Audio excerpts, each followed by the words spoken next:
Sais-tu ce que cet adorable koala et toi avez en commun? Vous aimez tous les deux vous détendre en grignotant quelque chose, et vous avez des empreintes digitales similaires. On ne s'étonnera pas que les singes aient les mêmes empreintes que nous. Nous sommes apparentés après tout. Mais les koalas, ils ont évolué très loin de nous, les humains. Et pourtant, ils ont acquis des traits similaires aux nôtres. Et nous utilisons nos empreintes digitales pour les mêmes raisons. Elles nous servent à attraper, tenir et manipuler des objets, et à percevoir les textures et les formes qui nous entourent de manière précise.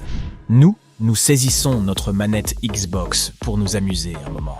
Les koalas, qui sont assez difficiles sur la nourriture, ce sont les feuilles d'eucalyptus qu'ils saisissent pour trouver les plus délicieuses. Le bout de tes doigts s'est formé pendant ta croissance intra-utérine. Il possède des crêtes et des sillons. Sur ces crêtes, des pores sont reliés aux glandes sudoripares situées sous la peau. Voilà pourquoi tu laisses des traces lorsque tu touches un verre ou une surface quelconque. C'est à cause de la sueur. Ces crêtes forment des motifs qui ressemblent à des spirales, des arcs et des boucles. Et ils sont encore plus uniques que ton ADN.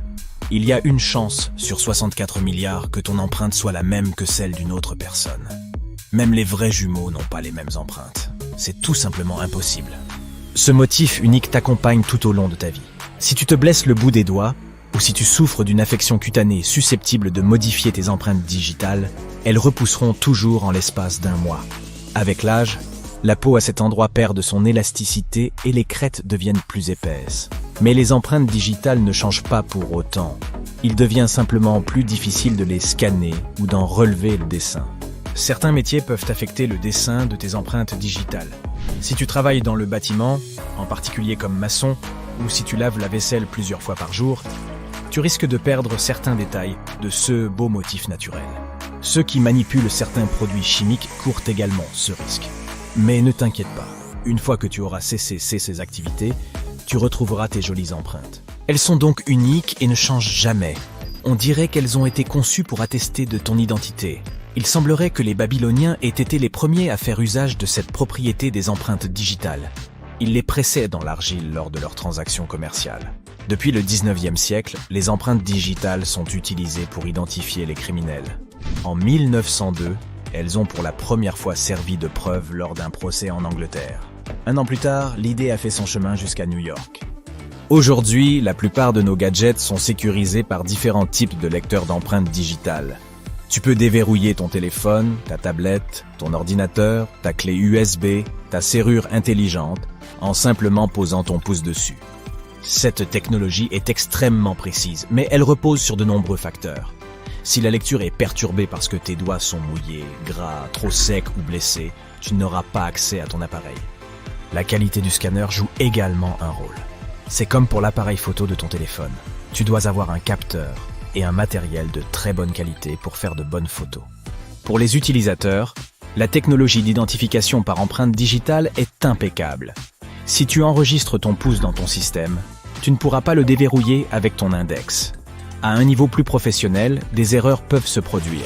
Il arrive qu'un système ne parvienne pas à identifier un doigt enregistré ou qu'il identifie par erreur un doigt qui n'a pas été enregistré. Il est difficile de tromper l'un de CS scanners et de lui fournir une fausse empreinte digitale, mais c'est faisable. Peu de temps après la mise en place de l'iPhone Touch ID, des chercheurs ont pris des photos d'empreintes digitales et ont fabriqué des moules pour tromper un capteur. Et cela a fonctionné. Mais les progrès ne se sont pas arrêtés là. Les smartphones sont désormais équipés de capteurs d'empreintes à ultrasons, qui sont plus sûrs. Donc, en théorie, si tu décidais de recréer tes empreintes digitales pour une raison quelconque, l'une des solutions serait de fabriquer un moule. Tu peux utiliser de la pâte à modeler, ou la gélatine dont sont faits ces bonbons que tu aimes tant. Cette gélatine a une conductivité similaire à celle de ton doigt. Une autre bonne solution consiste à placer le bout de ton doigt sur un morceau de ruban adhésif et d'utiliser l'image obtenue. Tu peux aussi prendre la photo d'une empreinte digitale sur une surface en verre, te munir d'une imprimante 3D et imprimer l'empreinte. Il existe également une méthode que les malfaiteurs pourraient théoriquement utiliser pour voler une identité ou déverrouiller un gadget. Si tu as laissé tes empreintes dans une base de données, tu ne peux pas être sûr à 100% qu'elles sont en sécurité. Il est même possible de trouver des empreintes digitales numérisées en ligne. L'étape suivante consiste à transformer l'image en un modèle 3D et à l'imprimer à l'aide d'une imprimante moderne. Des chercheurs ont essayé de le faire, mais le polymère utilisé par ces imprimantes était trop dur. Et les scanners ne reconnaissèrent pas le doigt comme un doigt humain. Ils ont trouvé une autre solution. Imprimer un moulage pour fabriquer une prothèse avec un matériau adéquat. Pas si simple. Je ne pense pas qu'un malfaiteur irait aussi loin. Parfois, une photo suffit pour recréer une empreinte digitale. L'Institut national d'informatique du Japon a effectué des tests et découvert que faire le signe V de la victoire sur une photo peut entraîner la fuite de tes données personnelles. Si tes empreintes digitales apparaissent nettement sur l'image, leur motif pourra être lu et copié, même si le photographe se trouve à 3 mètres de toi. Si quelqu'un a accès à tes empreintes digitales, comment peut-il les utiliser contre toi? Eh bien, le problème, c'est que tu peux toujours changer de mot de passe ou acheter un nouveau gadget. Mais ton empreinte est quelque chose que tu ne pourras jamais modifier.